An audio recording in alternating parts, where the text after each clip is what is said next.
Do you see what I see? That there's just so many advices out there. Take social media, for example. There are advices on how to tackle your relationships, how to lose weight, how to become rich. And some of them even have a structured program to follow through. In your personal life, in my personal life, I have so many people behind me, my family, my friends, colleagues, acquaintances, and everybody has an advice to give me. And it seems like advice is a good thing, right? Like they are coming from an intention of helping you. And that's a good thing. But why doesn't it help? Why, in spite of surrounded by seemingly people who are so ready to help us, we're actually not receiving help?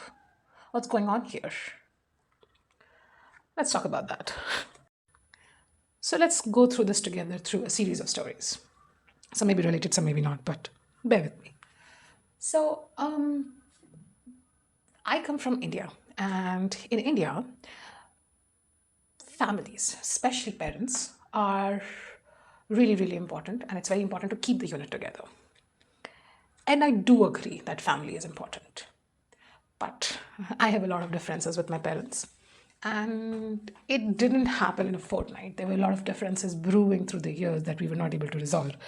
And because we were not on the same page about some real important issues, there was a lot of friction there. And the advice I kept receiving from them and the other people, people around us, like the extended family and my friends, that I should work towards keeping the family together. And nobody really explained what that meant and what are the parameters to that. Like, does it mean that I stop believing in what I believe? Should that look like I lie to my parents and pretend that okay, there's no problem? What was that supposed to look like? And while keeping family together or just being focused on the family in itself is a really good thing, especially if you believe in that. This advice was a fuck all advice, because believing that I want to keep my family together, and the fact that I believe that, apart from the advice itself, I really wanted to be together with the family. I kept pushing through without trying to find a real solution to the problems, and for years and years and years it's built resentment. And then it's only now that I figured out how bad an advice it was, because in the face of it, it's good. And it's also coming from people who I believe to be my well wishers, and I know that they wouldn't put me in any kind of jeopardy willingly. But the biggest problem with that advice was there was no actionable items there. There wasn't anything that I was supposed to follow through to kind of, make that advice a reality. And that's what my first point is. Most of these advices, the ones that are genuinely not helpful, are that empty line of words with no plan of action, which is why most of us do not and cannot follow through it. And it's frustrating because it's like someone told me, okay, you gotta be strong because you're getting bullied, but there isn't much you can do. You have to live in the situation. So be strong. And yeah, that's a good advice. Yeah, I should be strong, but what does that mean? Does that mean that I sit quietly in the corner, or does that mean I stand up for myself, go fight this person? You see the ambiguity here, and it's something that I have struggled, and I know everybody has struggled with that for years and years to come, because you hear this advice, which you know is a good advice, which is the destination perhaps that you want to be at. You want to be strong. Yes, that's the destination. But how to go to that destination, nobody really talks about, which is so bizarre, isn't it?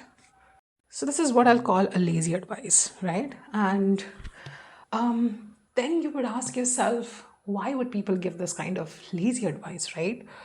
And when I say people, it's not just others. I'm also including myself in that list because I'm also guilty of doing this. So why do we do that, right? Like, take my story for example. My relatives, my well-wishers, I know that they were not intending to bring any kind of harm to me. But the other part of it was they didn't really have any skin in the game. And through this, I kind of figured that there are multiple reasons to do this. One of them, the first one that struck me, which I am guilty of doing, is giving advice because I want to show off my knowledge. It's not so much about the problem of the other person. It's more of, okay, I have seen this problem. I have dealt with this problem, so I know more. And then I go ahead and give that advice to people. A good example would be I have gained a lot of weight and lost it a lot of times, and I've done it. So I kind of understand the weight gain. So without really asking the person the real issue, like is it an issue of I don't know, availability of food, or do they have some other kind of medical issue? I would jump on the bandwagon and give them advice of how to lose weight, regardless of the fact that if they have asked for it or not. So this is one of the first reasons I believe people give advice, to show off their intellect, to show off how smart they are, how much they know, right? So number one, and this is the first kind of advice that is extremely selfish, because it's all about me, the advice giver, than the person who needs the help, right?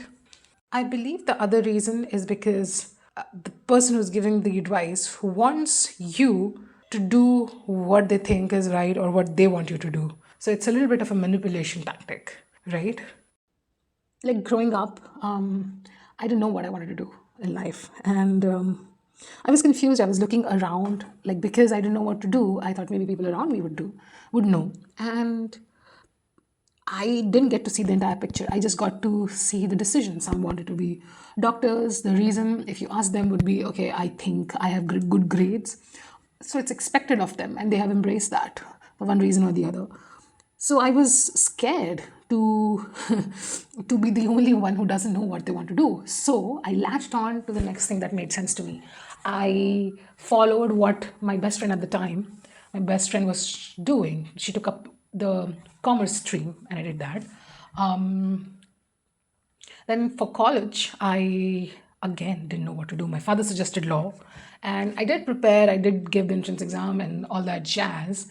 I didn't get through. And he also put me under list of one of this other institute, which was a huge research institute.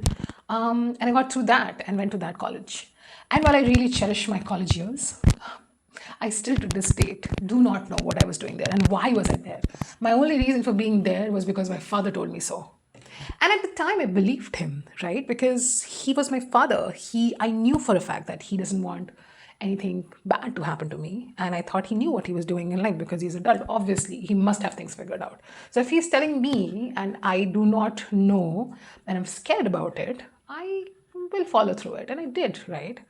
But today, if my father was to give me an advice, I would neither accept it nor reject it on the face value of it. I'll dig deep. I'll see if he has done something similar or he has walked down that path to know if that's the right path to walk. If he's also gathering his information from other people, which is what I believed happened in college, then maybe he's not the person to take that advice from. So in this culture of giving and taking advices so freely, what I've learned to do is basically filter things out, right?